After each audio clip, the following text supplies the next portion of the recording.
Good. Yeah, I just hit record just for everybody that's out there listening to us. I'm talking to Emma Polo, who's one of the star players for Cold Spring Harbor, and just a great young lady. And we're just shooting the what about dealing with the COVID-19 and what she's been dealing with.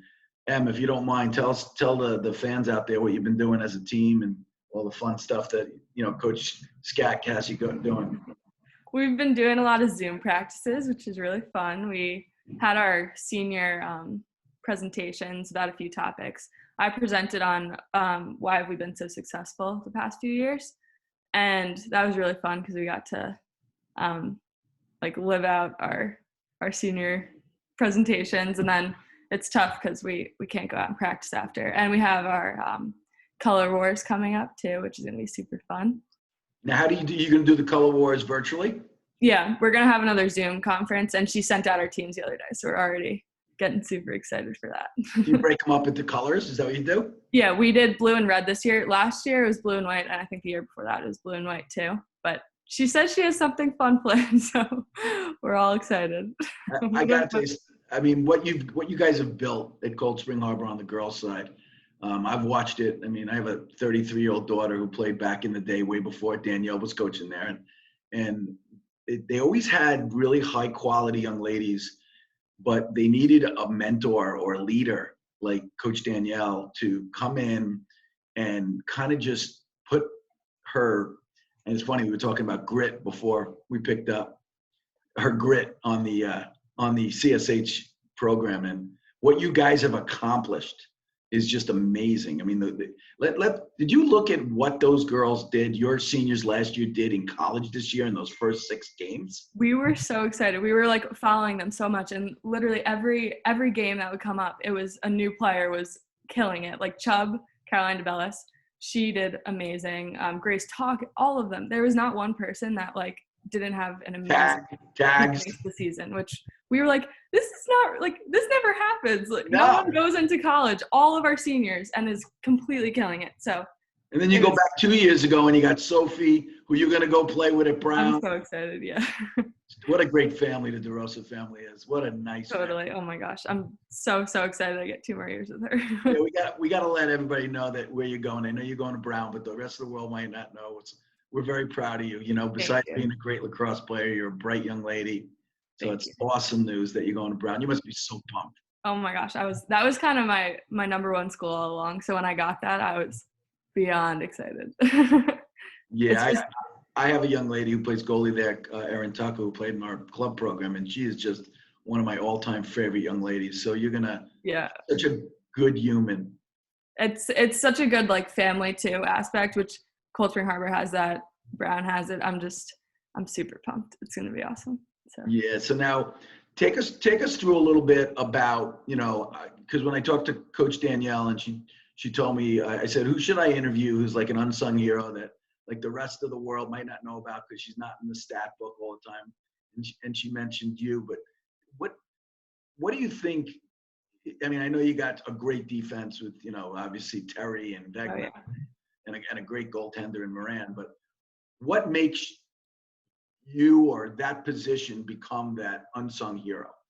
I think that it's all defensemen don't really get the credit I think that sometimes they deserve, but we always on our team, defense is our number one priority. If our defense isn't good, our offense can't even start yet. That's kind of our philosophy, I think.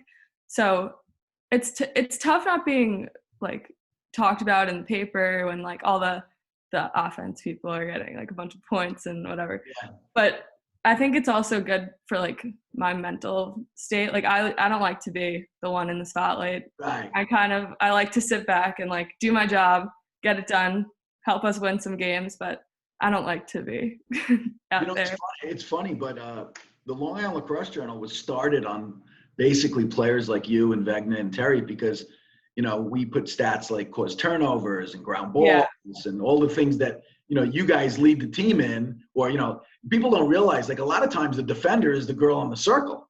Oh yeah, completely. That's not necessarily me, but I think that we're the heart of the team and the gritty players, and we just do our job, like I said. And I think Well, it's funny makes you say perfect that sense. because I covered the Manhasset Cold Spring Harbor game last year. I know it's not, it doesn't bring back good Yeah, memories yeah. to you. But one of the things I noticed, there was a young lady who ended up going to Stanford from Manhasset. I think her name was Carolyn Mondiello. Okay. And I don't know the she name. was like a D midi defenseman. Okay. And this girl she was ended up being one of the MVPs of the game with Lopito. And Uh-huh. she just played so well. And I think what most people don't realize is the defensive part of the girls' game is the most difficult positions to play. It's tough. It's like communication. You gotta completely be so aware of your surroundings. You gotta know who's on each side of you, where the ball is, what your girl's doing.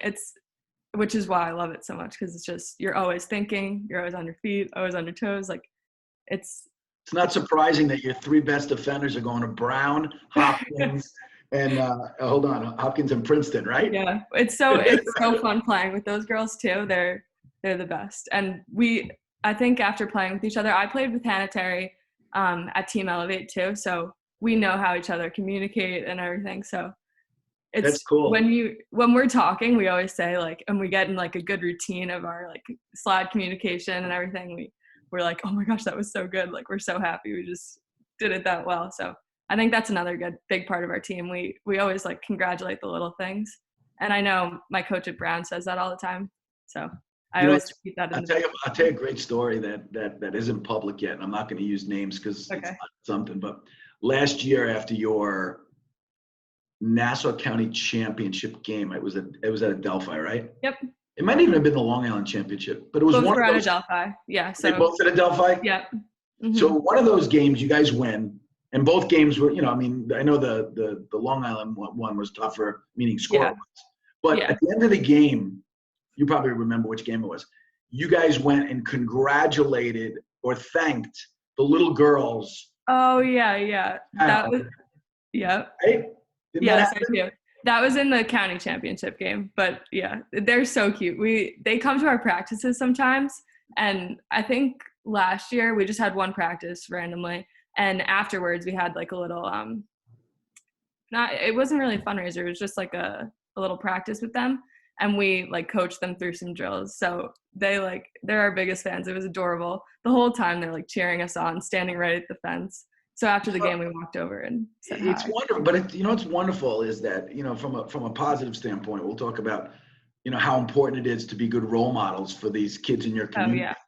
And what we were most excited at the LILJ was to cover Gains for Brains this year. Oh yeah, I know. That is the best girls event I've ever been to. It's so fun. And the whole day is just like a happy day. We get to help out too throughout the whole day. And then we go play at night. So So this year we didn't get to do it, of course, but this year we were going to run a clinic okay. the day of the event at Cold Spring, so that way all the little girls from all over Long Island would come. Oh, nice. Yeah. And we reached out to a bunch of the teams that were coming from the island. Mm-hmm. We're putting together a whole clinic because I think it's so important for people to have role models. Yeah, completely. So like, yeah, the Cold Spring Harbor girls obviously have you guys, but these other communities don't necessarily have that.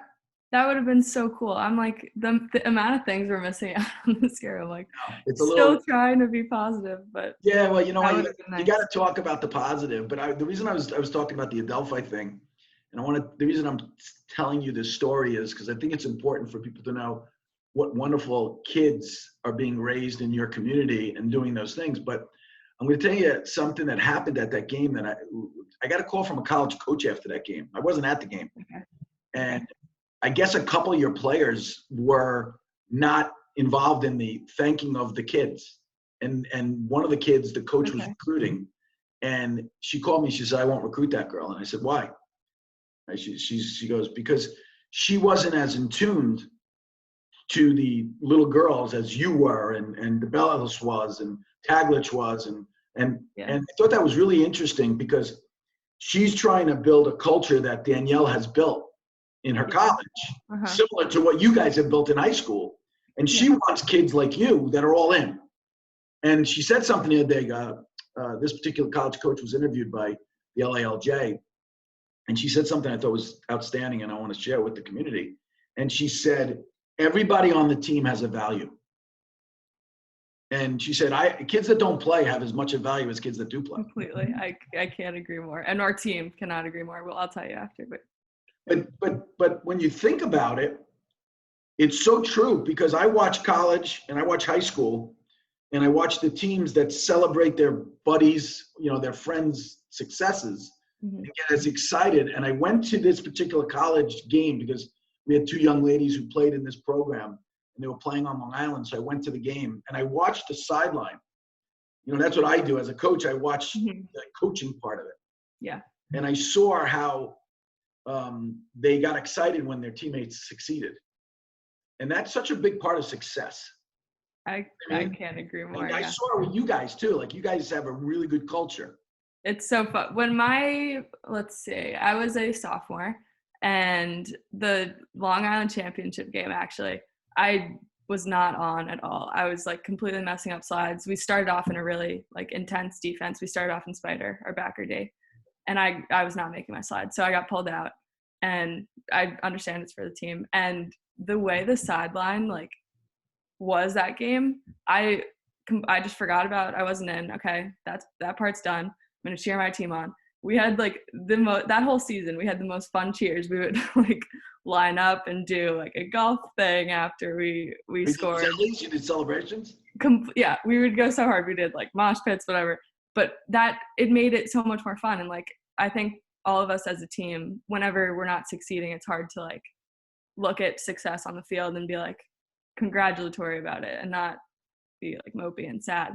So I think that's a big thing to take. And last year too, we had the same thing. We had a few girls on the team that they didn't play, and they were okay with not playing. They were on the bench and they were making all the cheers and completely just going just as hard. Yeah, just as hard on the sideline as we were on the field, which it helps us too, because if your girls on the bench are being just as excited as you are to play, I think that's such a cool thing. Well, when you go to college, I talk to college coaches all the time about this. I said, you got to be careful who you recruit, because the intangibles are as important. Because if you recruit a young lady or a young man who, if they're not the star of the team, is going to be a bad teammate. Yeah. You know what I mean? It's like, I used to talk to people after games. I remember one of my kids played, and I used to notice that when their kids didn't play well, they were like in bad moods. And I'm like, well, the team won. The goal is for the team to win. Exactly. There's going to be days that your kid plays great, your kid doesn't play so great. And that's sports. I mean, LeBron James has bad games. Exactly. It's the funny, best of the best. People don't know how to understand it. It's funny because we were talking about your brother Jackson, and I'm bringing him up because obviously I'm really proud of him. And he's a great wrestler. And how far did he go this year? I know he made it to the States. He got 4th. So we were so excited. The amount of work that kid puts in, he's like, number one is coming for him. He's how big is he now? Like, what weight class is he in? Well, right now is a different story. He wrestled 106 this year, but he's bigger now. He's like almost 140 probably. Wow. Just after the season, he's trying to get bigger right now, it's good. But and he's a sophomore, right? He's gonna be a junior, right? Yep. Mm-hmm. Yeah, that's cool. So 4th in the States. All right, good. I like it. So now he's working to try to win the States. Oh yeah, he's the most determined person. That's the other thing. Cold Spring Harbor's built a really good wrestling program. Yeah, completely. It's so cool. We were so successful last year. Like almost every season we had a big win. Like the boys went up to states for wrestling, which was like kind of, no one really knew about that. But the football team, we went like all across the seasons, which is do you play other sports? Yeah, I play soccer, so that's my favorite sport. Yeah. Now, who's the soccer coach, right? Because Coach Cass retired. Yeah, Coach Ryan Towers. He's a teacher at the school, and he also is one of our assistant coaches for lacrosse. Now, was he the assistant women's soccer coach for Cass before? Yeah, he was. Yep. So now he's the head coach. And then our JV coach, who was always like super involved with the varsity program, he came up too. So when Cass retired. Mr. Bongino's done a hell of a job getting you guys some good coaches, huh? Oh yeah, completely. And I love that I have like Towers. He's also lacrosse, so I'm with him all the time, which is so cool. That's cool. So he coaches you in 2 sports. Yeah. Mm-hmm. And your girls basketball team's really good. Yeah, he was the JV coach for a while. Mr. Malone is the other assistant coach. Rory, right? Yeah. He's also the head coach of the basketball team. So there's so much overlap, which makes it so fun because you can bounce around, even if you're not good at, like, I'm not the best at soccer. I love it. I played whatever, but it's just so fun and it's a good community. Yeah, big shout out to a few people in your community, and I gotta say this because I've watched it over the years. I mean, we'll start out with the two dads that kind of brought your girls program to where it was. It was Tag's dad, right? Yep. And oh God, the name's escaping me. Who's the other dad who's awesome? Mr. Takis? Yes. Mr. Takis is very involved with, like, the younger girls. Grace Takis' dad. Yeah. Those two dads, and now you got obviously a lot of other people that are heavily involved. I know that their kids are out, but they did an amazing job bringing you kids up. And yeah, we have the most, like, supportive parents too. They always do nice things for us. Like, after certain games, we'll have, like, a little, like, food waiting for us, which it's so nice. They're a college team. Yeah, it's awesome. It's awesome. We're very, very, very lucky. Yeah. And I got to tell you something, and I know Coach Heyman was a great athletic director, but you got the best athletic director I've ever seen. He's so nice, and he really is involved in all of the sport. Like, when the whole issue with coronavirus was coming up and we didn't know if our practices were like allowed to be happening, he would come up and talk to us, like, firsthand, kind of calm us down a little bit. That was before all the craziness happened, but he goes from team to team all around that day, just making sure we were okay. We knew everything he knew. So you got the best social media. You guys won the LILJ social media. You guys had the best social media, and a lot of it's because Bonzino. And it's not just lacrosse. I know every single sport. He walks around, taking pictures, posted of us. My mom's always, like, scrolling through. She's like, "Oh my gosh, Mr. Bonzino!" Great.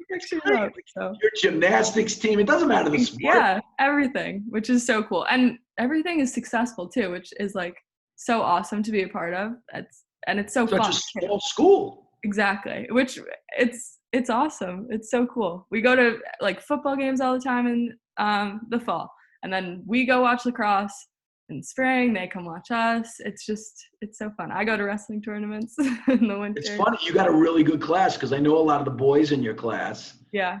Obviously the Striano boys and Strau and Bruno and Carswell. I'm trying to think of all the 20s in that class, and Reynolds, and they were gonna have a big year too, which they were. They were gonna definitely have a shot this year. They had a really good class. I think they could have gone so far. They didn't really lose much too, which is good. They lost Danny, which was really that was a big blow, but they could have came back just as hard. So yeah, it would have been interesting, and it's funny. Everybody, it's a lot of what ifs now. Yeah. So, you know, everybody's going through that. I mean, I feel for a lot of teams out there. I mean, you know, we're very involved in covering the game. So, like, I'll tell you one team that would have been battling you would have been, obviously in Nassau, would have been Wantaw. Yeah, they were coming back with a lot of girls. So. Yeah, they have a lot of they were loaded. They were ready. They had good talent last year too. We were not taking them or anyone lightly, but especially them. That game I was really looking forward to because I knew it would have been a great game. It would have been fun to play. And then if you were lucky enough to get through that game, I think Bayport was going to be the team in Suffolk County. I think so too. Bayport came back. I don't know if they lost any starters or they lost one. They lost Megan Piquel, who went to Stony Brook, but they were loaded. They had so many. Their team was amazing. Like, that game could not have been harder. It couldn't have been more fun, that Long Island game. So it would have been fun to play them again too. That's a team well coached. Ryan Gick does a great job. Great kids on that team. That was another game that I was like. There are games that I was looking forward to. Yeah. The Long Island, if it was you guys against them, I was really looking forward to it. It would have been so fun. I think it would have been a pretty similar game too. We lost a few more people than they did probably, but yes, you did. You lost 5 that I could think of. Mormile, Bellis, Taglich, Talkis, and there's a 5th. I'm missing a 5th. Can't remember who it is though.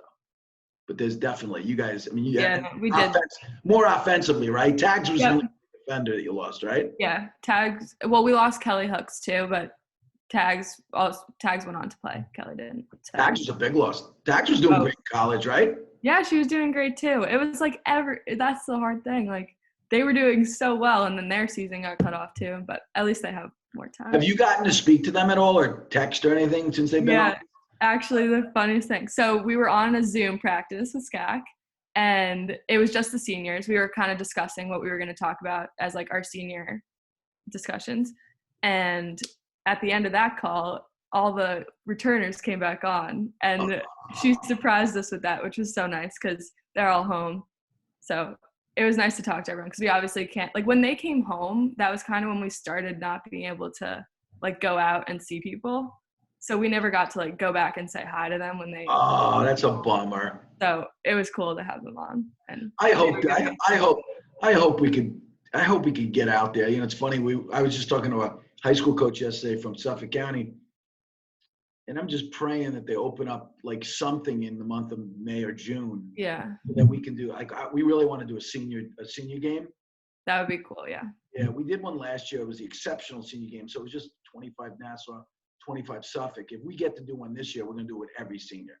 Yeah, I think that'd be so cool because it's hard to not like go out playing even. Like it's hard when you lose, obviously, but we didn't even get to start, you know? So it depresses me, and I'm just a fan. I know. Oh my gosh. The day we found out, like your parents, was like everybody's parents. I know. Oh my gosh. It was like the day we found out, it was the most like gray, rainy, disgusting day. And I was like, this could not be more fitting. Like, so perfect setting. Ugh. I know. Well, we got to look on the bright spot. So we'll look to the positives. We'll look to, you know, seeing you play for Brown, who's an up and comer, man. They're starting to make some noise in the tough Ivy leagues. I know. It's a tough league. Completely. And we think we have some good girls coming in. So I'm sure you do. Yeah. Actually, one of the girls, Jackie Mason, is on. Bayport. Yeah. So we played against each other last year. We always talk about that. But have you become buddies yet? Yeah, we like the girls, from like camps and everything. So we got close, and it's just I'm so excited to play with all of them. You're gonna love it. You're gonna love it. Brown's a beautiful place to go to college. Providence is an amazing city. Yeah. You're gonna have an incredible experience. That's why you got to look to the positives, and we'll look back at this and say it sucked, but but you're better for it. Yeah, it happens. You get that book Grit, and you'll be fine. Yeah. Make sure Jackson reads it. I will, and he'll read it too. If I tell him about it, he'll be all over. My dad will read it. My mom we'll have the whole family reading it. Yeah, tell your mom and dad hello. You're a lucky woman. You got a great family. Thank you very much. I know I am. Well, thanks for coming on, Emma. Thanks so much, Coach. It was good chatting with you. Good to see you. Take care, babe.